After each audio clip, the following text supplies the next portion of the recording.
All right, like I said, I I can't wasn't as stop painful. smiling. But this is my number 5 song is the newest song of theirs, and it came out in 2003. Like I said, the 2005 album, I couldn't that had the one that had all of it had 5 hits on it, you know, that all the ones that got way overplayed on the radio. But this one is Believe It or Not, and Mm-hmm. the album is The Long Road, Yep. and that guitar riff is what grabbed me. And I kind of determined that I think it's Chad's voice that kind of strikes me wrong. Mm-hmm. And in my number 3 song, he's kind of sound like somebody, I think, a little bit more. And I don't know if this is him, but the first albums he was kind of playing with his voice a little bit more. Mm-hmm. And this is definitely, he's hit his vein in this one, but I'm pretty sure it's his voice that just kind of, I don't know if it's the Canadianisms. I don't know. I Yeah, he sings with an accent. Hey. it's more likely there's just the dyed blonde curly hair. I don't know, but it was a good song. I enjoyed it. And my number 4 kind of reminds me of getting up and going to work, especially here lately. I just really hating work, and that's a strong word. And I feel strongly about work. I want to not work. Yeah, I feel Still that. get money, but not work. Mm-hmm. I don't want to be living under a bridge. Okay. But this one is Woke Up This Morning. Yeah. And this is off of the Silver Side Up album. And the line is like, I'm hating all of this. He's in there hating everything. I hate all of this. And then I woke up feeling like shit this morning. And Mm-hmm. then the chorus, I mean, it sounds like a relationship. I understand why I hide from you. I hide my love from you or something. You know, it's kind of lovey dovey. But the the verses don't really they're vague. The verses are vague, so maybe it's just meant to be vague. Maybe he Yeah, wrote it just in that Tim Hortons really vague like. apply as needed. Apply as needed. I don't know if we went over this, but I'm pretty sure it was Tim Hortons where they actually got their name. They ordered some food, they ordered some breakfast, and got their change back, and it was a Nickelback. Here's your Nickelback, and they were probably sitting there in 1995 when they founded, trying to come up with the greatest name in the world. 26 million monthly viewers later, here they are, still rocking out. And like I had talked about prior to this, my number 3 is off of their debut album, their 1996 album Curb, and it is the number 1 song, the titled song Curb. And Oh it's yeah. got this really melodic kind of intro, and then it kicks in. I mean, it kind of builds, and then it kicks in, and it's grungy. He's screaming. He's sounding very Vetterish. I think maybe he was in my mind.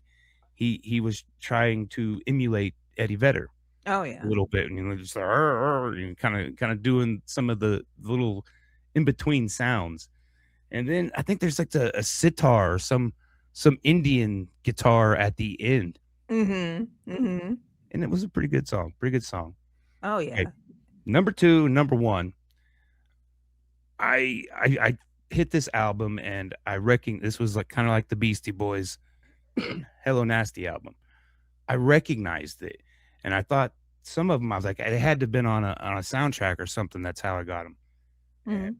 I couldn't find any evidence that they were on a soundtrack, and so I just concluded that I if I go dig through my CDs, I'm gonna find this album, and at some point I enjoyed it. This was 1999 Mhm. album, The State, Okay. Mhm. and Diggin' This is my number 2. And Sweet. you just listen to that and you think, okay, he's digging this. Oh, he's not digging this. I'm not digging this. And it kind of reminds me of the They Live. Remember that Mhm. movie, They Live, and I'm here to chew bubblegum and kick some ass. But once you see something, you can't unsee it. And I think that's kind of got them tones. And then once he figured out what's going on, I'm not really digging this. Mhm. Uh, I think he kind of touches on a lot of things in that song about the relationship and then maybe some of the world and other things. But my number one, like I said, this song I remember it so vividly. I enjoyed this song, and when I found it again, I was like, "What's going on here? How did this happen?" Like I said, I don't think I've ever said publicly, and I may or may be wrong, but I don't think I've ever said I hated Nickelback ever. Uh, but certainly, like I said, hate is such a strong word, so I don't think I ever did it. But the song is "Leader of Men," Yes. and like I said, when I listen to it, I think of like the Faculty, which I think it came out in 1999 as well. So maybe it was on that. I couldn't find anything where it said it was on a soundtrack. So, but I've had to have picked it up there. But then I kind of looked at that album and I go, that cover looks familiar. The name looks familiar. So Oh, I yeah. bet I bet I'm gonna find it in my CD collection.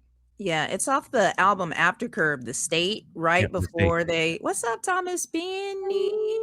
What's up?" I try to call him Thomas Bean every time, and that's not his name. It's Thomas Benny. I used to call him Benet because it Mhm.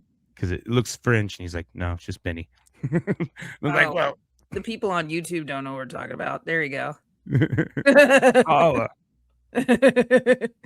yeah, they definitely when that fifth album came out, that's where shit blew up for them, and I think they got stamped into that sound in the formula because they had okay, like I said, 95, they got 10 albums, 2 live albums, and Mhm. there for the first part of their 31-year career, they were putting out every 2 years, like on clockwork 2 years, and then it slowed down to 3 years, and they're still, like I said, what they had, I think 22 was the recent release, Yeah, the Get and then they Rollin' got, like, album, a single 2022. that they Mhm. did with somebody, but, yeah, so, Good list. didn't take any of Yay! yours, huh? Nope. Good songs. I Nope. No mean, strike, we averted I a have strike. 20 on here. I have Yeah, I have the 5 that I wanna do, but, like